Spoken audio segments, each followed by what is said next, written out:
She's one of the largest ships sailing our oceans. She's as tall as a 10-story building.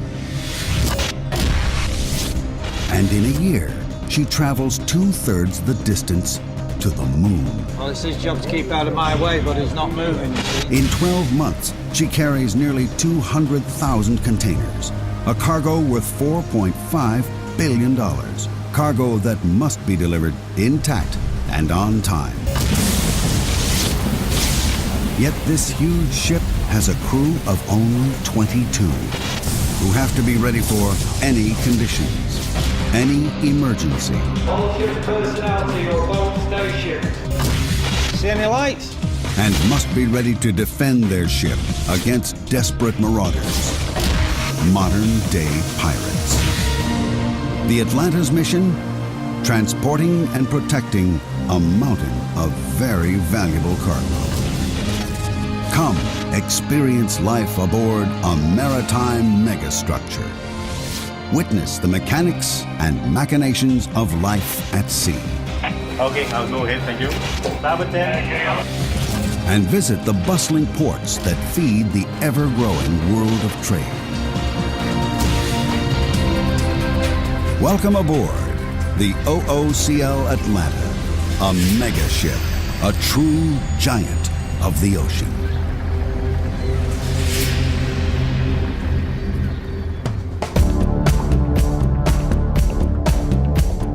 The Atlanta is one of the latest and largest class of container ships.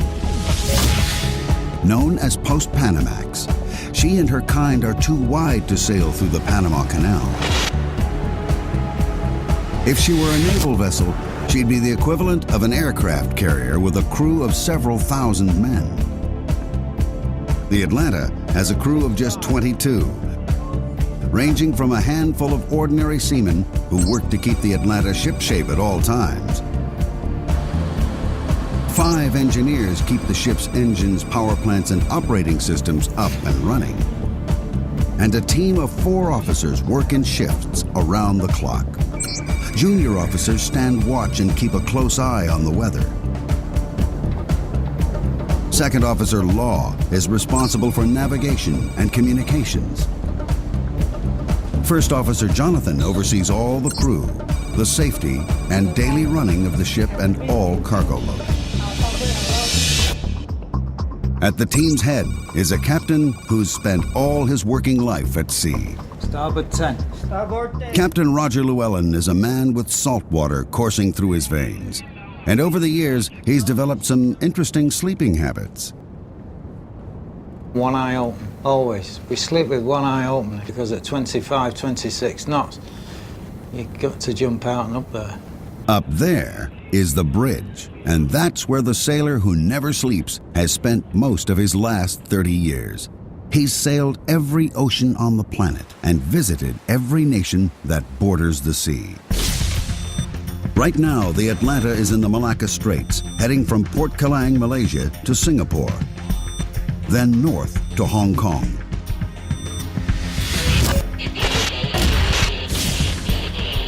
It's a hectic schedule on a crowded route. 050. A lot of traffic not doing what they're supposed to do, a lot of traffic not reporting. So you've got to have eyes at the back of your head. You've got to keep an eye out for everything moving, especially small coastal traffic. We've got one here, not reported, you see. He's trying to get across the bow. When the Atlanta blows her horn, you'd be well advised to move out of her way. Her vital statistics are staggering.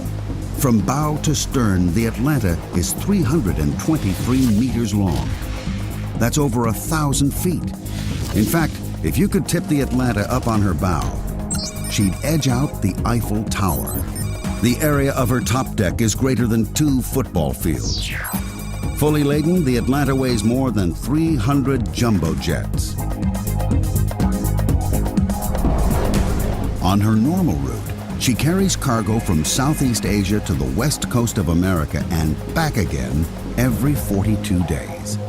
These ocean giants make the earth very small. It is a village, because one minute we're in the east, Next minute we're in the West.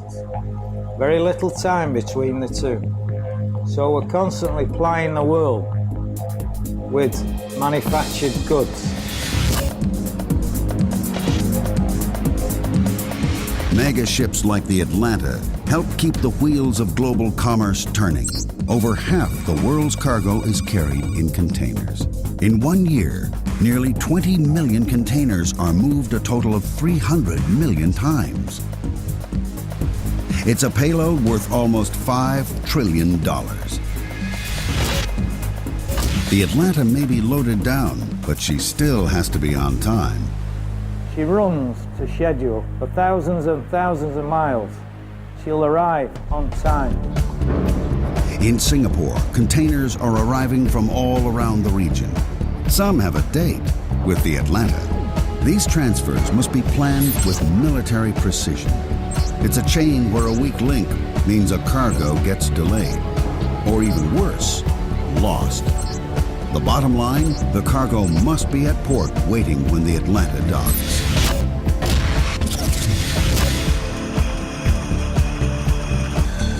Two particular pieces of cargo due for the Atlanta started their journey several thousand kilometers away in Australia. One is precious and fragile, a shipment of 999 cartons of wine from the lush vineyards of South Australia. The other is also a gourmet delight, but this time highly perishable, a container load of sweet, succulent prawns. Both the wine and seafood are bound for shops and restaurants in Hong Kong, and both will require extreme care and constant supervision. Good morning. Can I have your last port of call? The Atlanta's due in Singapore in less than 24 hours, but there's a problem. Third mate. Yes, that's correct, over. Third mate. Yeah, obviously Atlanta, the master here. I sent it yesterday and I sent it again this morning when I left Port Callane. Roger, but so far we've not received it. Port procedures are very strict. I give up. Without the right paperwork, ships can't enter a country's waters. Third mate, keep him there, tell him. Instead of the last 10 ports which you've already got, I'll just send you Port Callane. Okay, no problem, no problem. Aye, aye. The captain must keep to schedule. He has 2,200 containers to move in Singapore. And he must get there on time. The Atlanta is steaming towards Singapore Harbor and the planned 2,200 container moves. This megaship is purpose-built for one thing only: to carry cargo. A mountain of cargo. All up, she can carry 8,063 20-foot containers. These are the lashing bars and the turnbuckles up. These are 20 foot. You can load 20s and you can load 40, either or. But they still need lashing forward and aft to keep them fixed in position. Even though she hasn't yet reached her full load capacity, the captain still likes to check on the containers from the top to the very bottom. Where we are now, we're 13.6 metres underwater now. Down here, the containers are stacked 9 high. So they go 9 high, and then on deck, another 6 to 8 high. So roughly, we're stacking 17 high.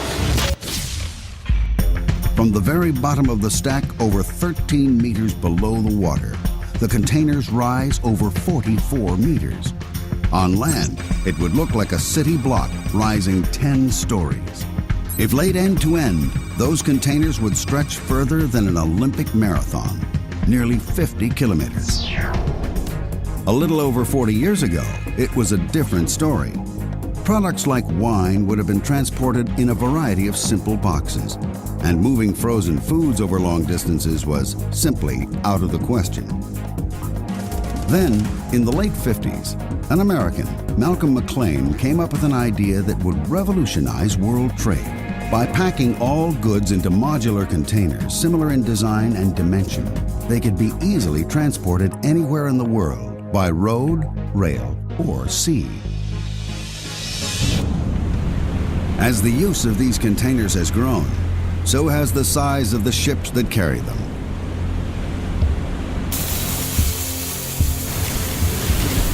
The Atlanta is one of 12 SX-class ships built for OOCL by the Samsung shipyard in Korea.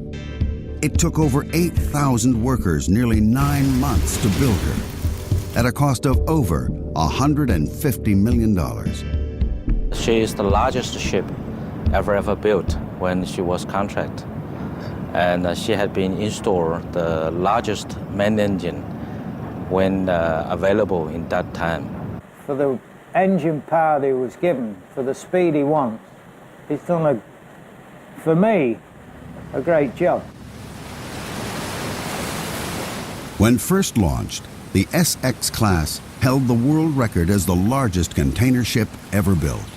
We use the high tensile steel to get the minimum light ship weight so that we can maximize the cargo loading capability.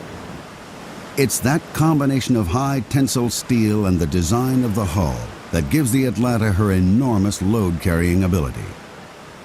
This that runs the full length of the ship, it's a very important structural member for stresses, because you must remember there's so many big openings that the ship is bending all the time. In this area, when you've got 95,000 horsepower pushing this ship, the pressure is enormous. You can see that the frame structure is very heavy. So this is a high stress area, especially in heavy weather. The real pride of the Atlanta is the power plant. This is one of the world's biggest diesel engines. A 12-cylinder turbocharged monster. Its sheer size is breathtaking. The engine fills a room 6 stories high, 6 stories of incredible power. The engine peaks at 104 revolutions per minute, but generates a mind-blowing 93,120 brake horsepower. That's over 700 times more power than an average family car.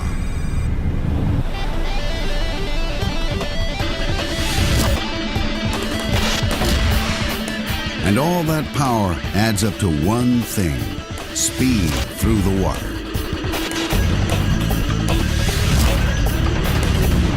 She can average nearly 25 nautical miles an hour. That's fast enough to water ski behind, as long as you can handle that huge stern wash. While at sea, the Atlanta can notch up over 570 nautical miles a day. But a speed like that comes at a price. This ship, she burns a lot of fuel. Full speed, she'll burn 230, 240 tons a day. That's a staggering 10 tons of diesel every hour the ship is underway. She may be thirsty, but she's also a clean engine. And that starts with clean fuel. A series of filters remove impurities before the diesel is pumped into a holding tank and heated to 129 degrees. Hot fuel and gas is an explosive mix.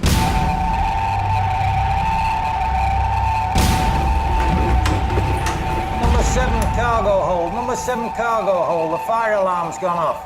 No other sound strikes fear into the heart of the mariner like the fire alarm.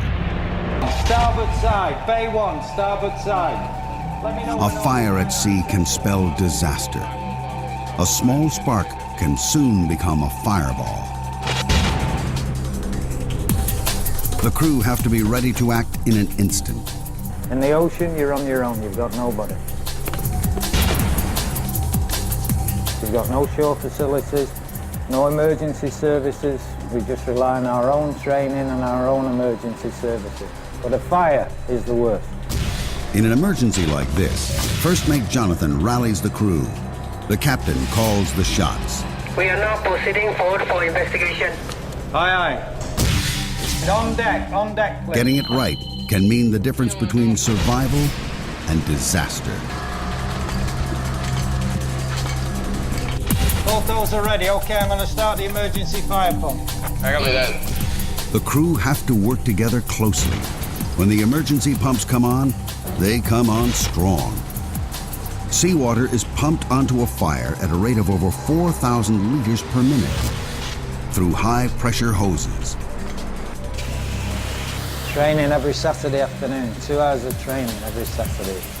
We have fire drills, forward, galley, accommodation, all over the ship. Within a space of 3 months, we'll have covered every part of the ship in a fire drill. And 95% of all fires at sea are in the engine room. Maybe down at the CO2 room. The CO2 room. Do you read over? No copy. Each week, the Atlanta's crew carry out an intensive fire drill.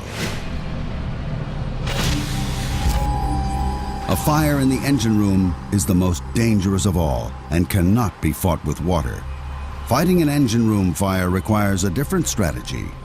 This room is filled with hundreds of bottles of carbon dioxide, which can be directed automatically to the engine room via a network of sprinkler systems, starving the fire of oxygen. The Atlanta has been powering her way towards Singapore, with Captain Llewellyn determined to keep her on schedule. The Atlanta's ability to maintain her top speed is thanks to her revolutionary propeller. This 85-ton, 6-bladed piece of molded alloy spinning at just 104 revolutions per minute provides enough thrust to drive her forward at 25 knots. Sitting behind that propeller is a huge rudder that plunges nearly 12 meters below the surface of the waves. It's roughly the same size as a double-decker bus. And with a surface area like that, the captain doesn't want it angled for too long. A rudder at an angle causes drag, which slows the ship down. You need to keep the rudder movements to a minimum. So I like just to keep her within 1 degree on either side, but that depends on the sea conditions. Big swells, big following sea, you can't do that. At the moment, the sea conditions are perfect for steering a straight line to Singapore. ETA, 0700 hours.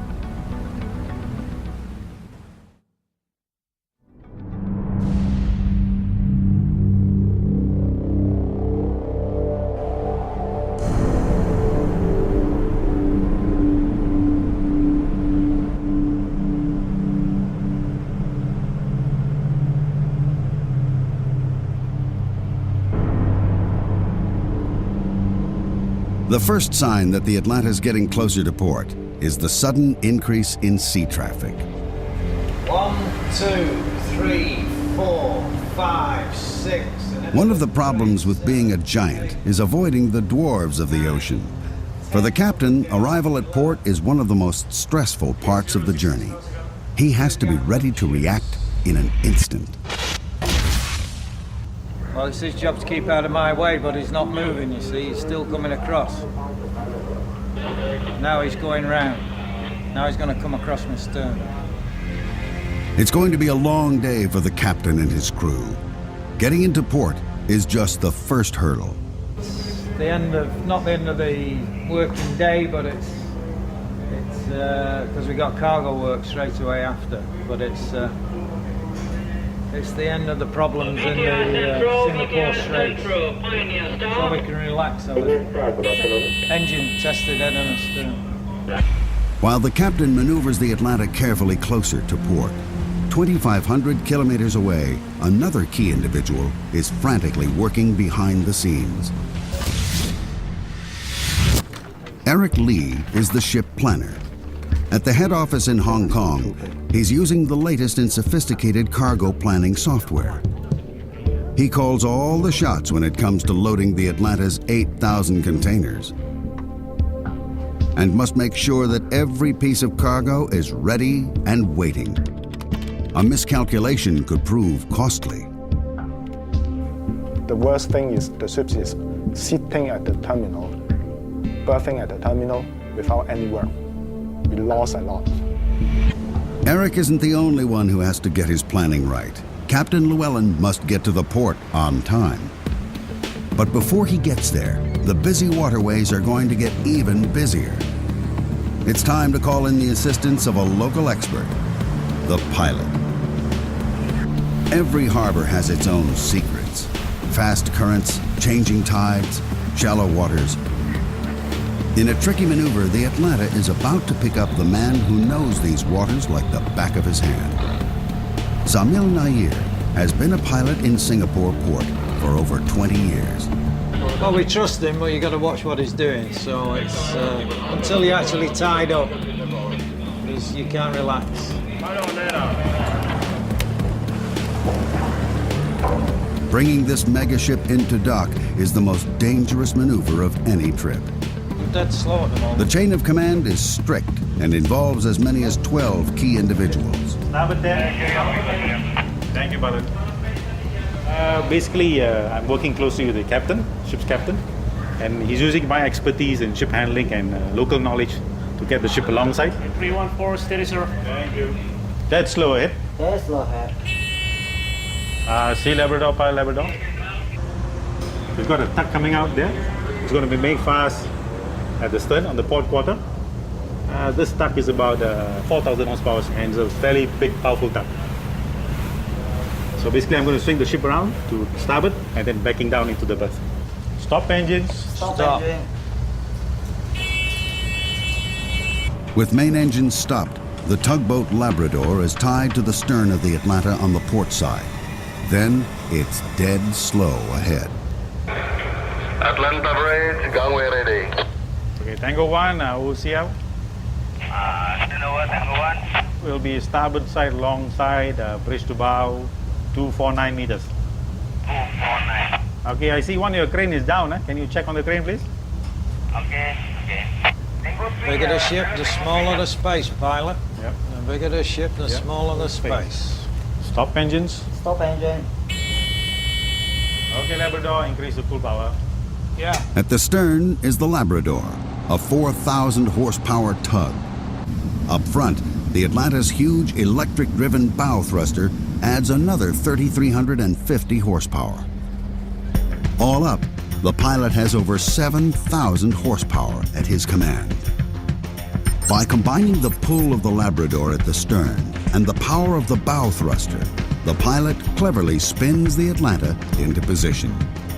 When the spinning is over, it's time for some precision parking. Okay, Labrador, slow to port, Labrador. It's the ultimate shoehorning exercise. Dead slow ahead. Dead slow. There's no margin for error. The Atlanta is 323 meters long. She's being parked in a space with only meters to spare. Stop engines. Stop engine. What have you got for it now? How much? What about 5 meters? 5 meters, is that all? So keep the after spring slack. Don't give it up. Keep spring slack as we come astern. Even though they perform this operation hundreds of times a year, it's a tense time for all the crew. All the way on your forward spring now. All the way forward. 2 meters, 2 meters. Should be on the road in a minute.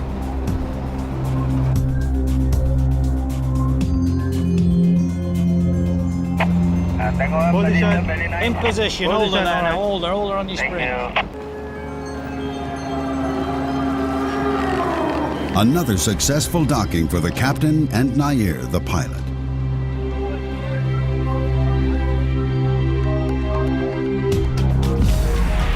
And the moment the Atlanta docks, things swing into action as the trucks line up for loading and unloading.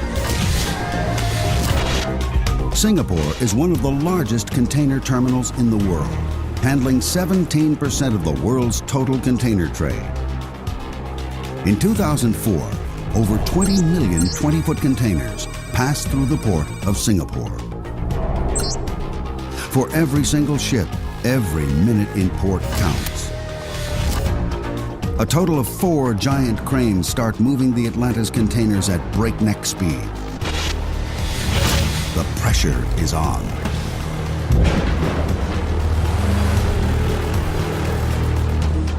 The Atlanta has 2,200 containers that need to be moved. and the captain's hoping it can be done in under 20 hours. This is where Eric's cargo planning is really put to the test. He has to pre-plan every move and allocate each container a specific position on the ship. No container should be moved twice. Double handling wastes time and money. So containers due to be unloaded at the next port must be stacked close to the top, while a container bound for America needs to be stacked deeper in the hold. The other major concern is keeping the ship balanced during loading. Too much weight on either side of the ship could put it in danger of capsizing. It's Jonathan, the first mate's job to keep a close eye on the Atlanta during this critical time. His computer monitors the distribution of weight around the ship and also allows him to compensate for any uneven loading. Deep in the ship's hull are a network of giant ballast tanks. By moving hundreds of tons of seawater between these tanks, Jonathan can keep the Atlanta on an even keel. To complicate this balancing act even further, the ship has to take on fuel. The Atlanta's tanks can hold over 7.5 million liters of diesel. This is a job for an expert. Bunker boats are the floating petrol stations of the port. This is the only time the Atlanta will take on diesel for the round trip from Asia to America. Today, they're taking on nearly 7,000 tons. It's an operation that will take over 6 hours. With the price of fuel around $280 a ton, this little trip to the gas station will cost the captain nearly $2 million. While the engine's shut down, Alvin, the second engineer, can check out the crankcase. There are certain advantages to working on an engine this big. It's not often a man can stand inside a crankcase to check for loose bolts or undue wear on any of the moving parts. When a cylinder has a bore of nearly a meter and the piston has a stroke of 2.4 meters, any wear is going to cause serious trouble. Among the 2,200 containers being moved today are the 2 that started their journey 2 weeks ago in Australia. The container carrying the latest vintage of Australian Chardonnay needs to be moved quickly, but also with care. The last containers to be loaded on board are the refrigerated containers. These reefers are carrying perishable goods. The one carrying the Australian frozen seafood has to be kept at a temperature of minus 18 degrees throughout the entire journey. Jonathan, the first mate, hooks them up to the ship's power supply in order to get the refrigeration units working as soon as possible. While on board, the crew will check their temperatures twice a day, every day.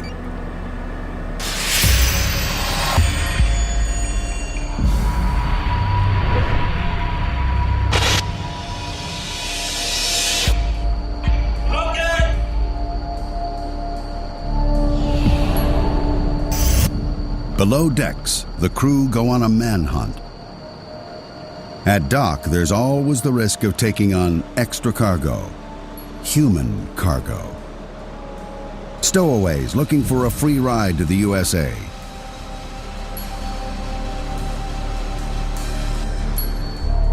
Stowaways have been known to climb mooring ropes at night and are sometimes even hiding inside the containers. If they get on board, they pose a real security threat.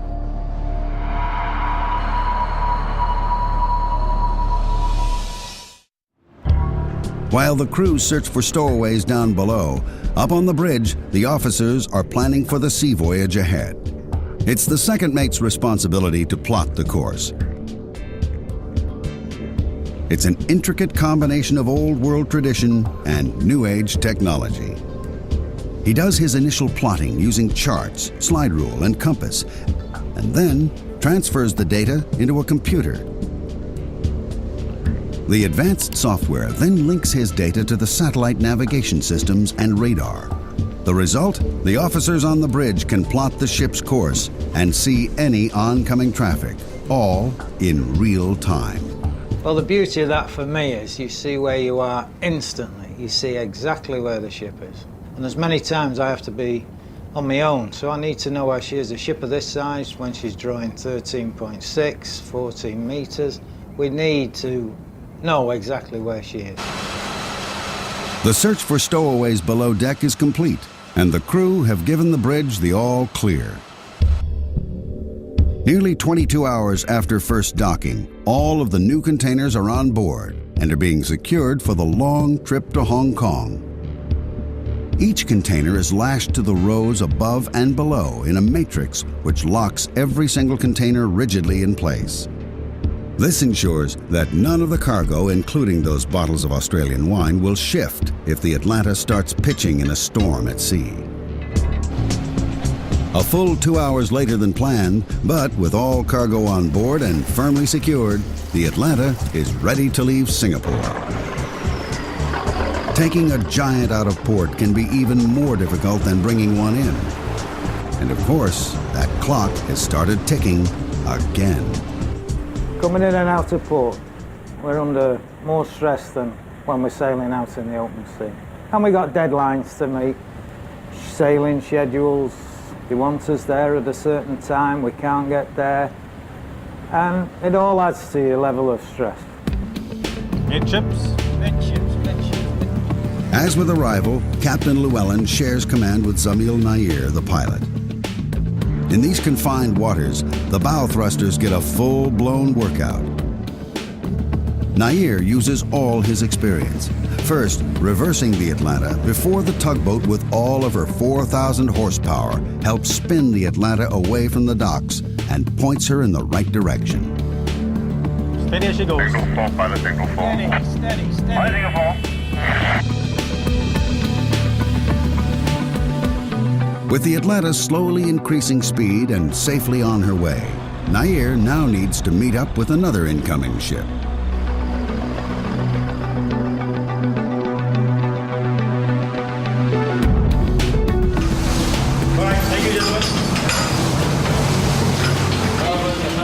It's a transfer that involves a hair-raising climb, followed by a brave leap to the pilot boat, all at a speed of over 8 knots.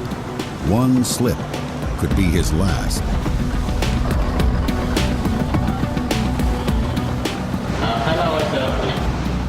By his calculations, it's a leap of faith that he performs as many as 8 times in one working day. Once the Atlanta is out in open waters, Captain Llewellyn resumes sole command of his megaship. It will take the Atlanta 2.5 days to sail to Hong Kong from Singapore, traveling a distance of over 1,460 nautical miles. That's a lot of time at sea. Time that's taken up with regular maintenance and a strict timetable. You must have a routine. You're keeping yourself ready and waiting for the next challenge. Once a week, Captain Llewellyn, the first mate, and the bosun carry out inspections of every section of the Atlanta's living quarters. Home entertainment here, Chief Mate. Home from home. Home from home. For the captain, the Giant can only run efficiently if attention is paid to every tiny detail. That applies to every inch of the ship. While the crew's quarters are checked, the crew themselves have their own inspections to carry out. Electricity is crucial for all the ship's operating systems. The engineers are responsible for keeping all 5 3,000 kilowatt generators running smoothly. Without them, the Atlanta would be dead in the water. The refrigerated containers also rely on electricity. The crew have to check the temperature of every single reefer twice a day. It's a full-time job to keep perishables like the Australian seafood in tip-top condition. And guess what? The Atlanta can carry over 700 of these refrigerated units. Although the Atlanta is surrounded by water, none of it, of course, is drinkable. Every drop of fresh water on board is made by turning seawater into drinking water. The ship's desalination plant can treat 30,000 liters a day, but it has to be cleaned regularly. Salt builds up on plates, which have to be stripped, cleaned, and put back into operation quickly.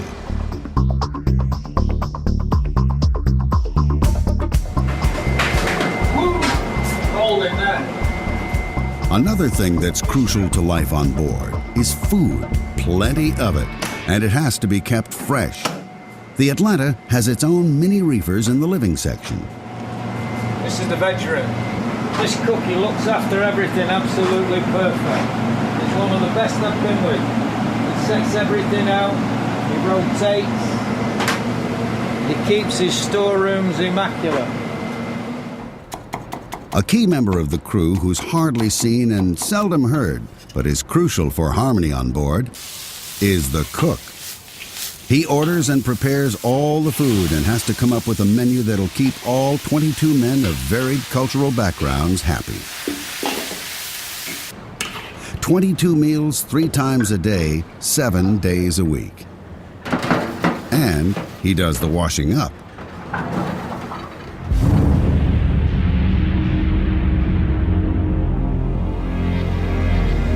For the captain, sharing meals with the crew is about far more than just the food. One of the beauties is to bring them all together, to sit down and eat together. And you make them feel part of the team. If you don't have a team, you can forget this life. You must work as a team. If there's ever a time when a good team spirit is needed, it's tonight. The ship is entering dangerous waters. The security level has been raised. The South China Seas are busy with all sorts of craft. Many are small fishing boats, miles from shore. Some, however, may not be at all interested in fishing. Pirates trawl these waters, looking for the ultimate catch. Heading on 308, sir. Well, they're there. You don't know where they are, but they're there. They're watching all the time. So it's a threat. We know that threat. Official figures show there can be 3 pirate attacks every 2 weeks in these waters. Third mate, I've got 2 targets here. And these guys that come aboard, if they can get aboard, they're ruthless. They'll kill for the US dollar. Modern pirates don't wear eye patches and don't carry daggers between their teeth.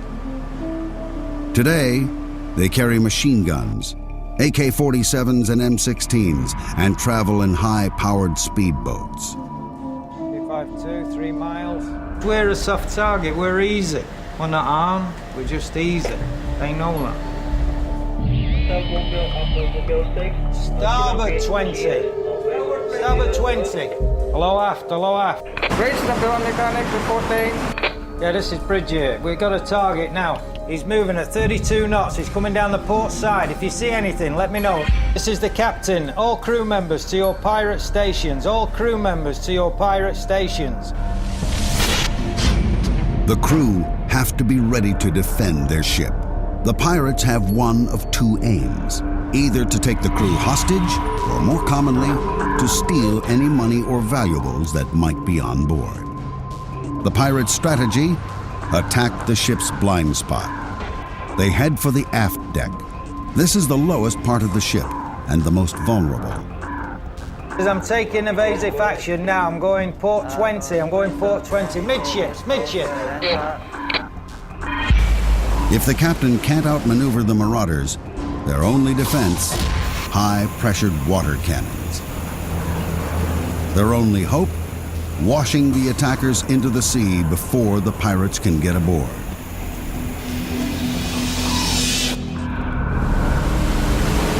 Luckily for the crew, tonight turned out to be another close call. The fast-moving vessel was just a fishing boat crossing paths with the Atlanta. But if it's not one threat, it's another. The wind is freshening. The seas are rising. Intense tropical storms of the typhoon season command respect and demand a response. The captain can either skirt the storms, burning more fuel and losing time, or take them head on. This time, he decides to take the risk. No matter the weather, the crews still have to attend to their duties. The reefers still have to be checked, even if it means braving winds up to 70 knots.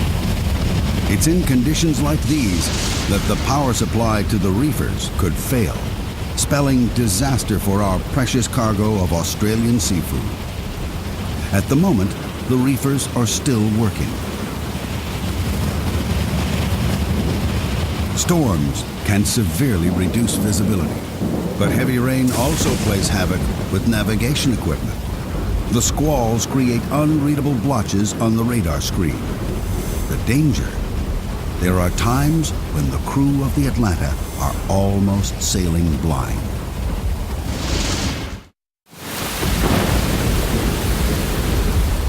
The Atlanta is weathering the storm, which is losing intensity. The captain's instinct was right, and his gamble to take on the storm is paying off.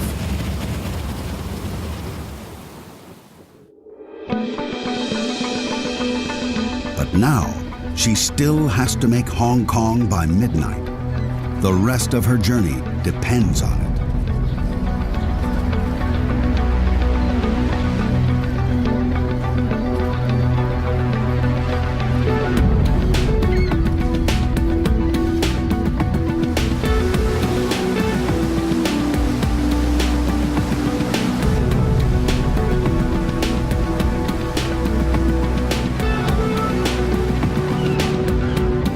It'll take the Atlanta 42 days to complete the full circuit from Southeast Asia to California and back again. It's a mega trip, even for a mega ship. In a year, the Atlanta sails over 260,000 kilometers, which is roughly 2/3 the distance to the moon.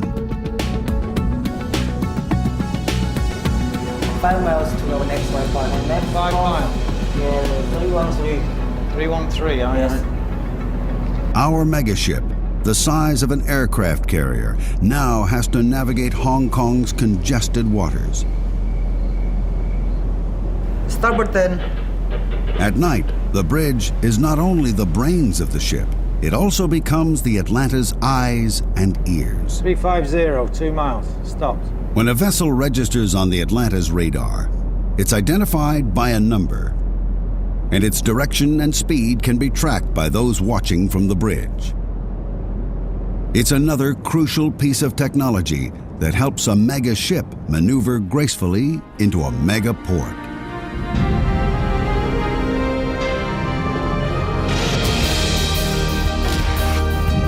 Bringing the Atlanta into another of the world's busiest ports at night means this small crew have to work together with maximum efficiency once again.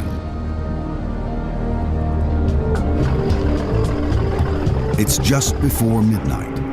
In any 24-hour period, as many as 100 container ships sail into this harbor. The Atlanta is the last of the day.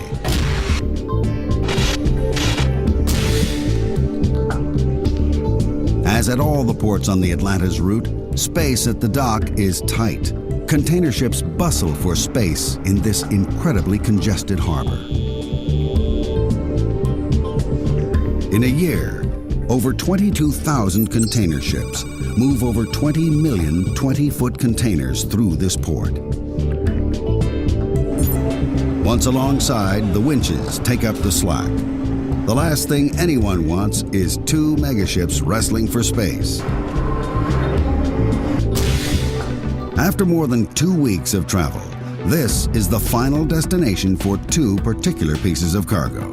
The reefer containing the Australian prawns is whisked off the ship. Not far behind is the container packed with 999 cartons of Australian wine.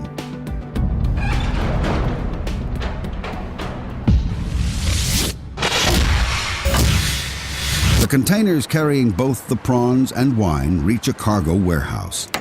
This is the telling moment. The frozen seafood has passed through the tropics, crossed the equator, and arrived, still frozen after 2.5 weeks at sea. By the time the seafood has been unpacked, the Atlanta has taken on her load for America, and fully laden, she sails on. On the bridge, the captain and second mate Law plot the ship's next long journey across the Pacific Ocean. Having made a long and perilous journey of their own, all 999 cases of wine have arrived intact and on time.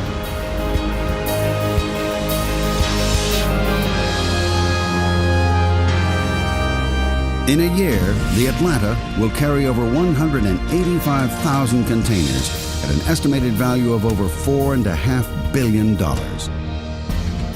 The Australian seafood and wine are just a tiny fraction of all the goods that this megaship will transport around the globe.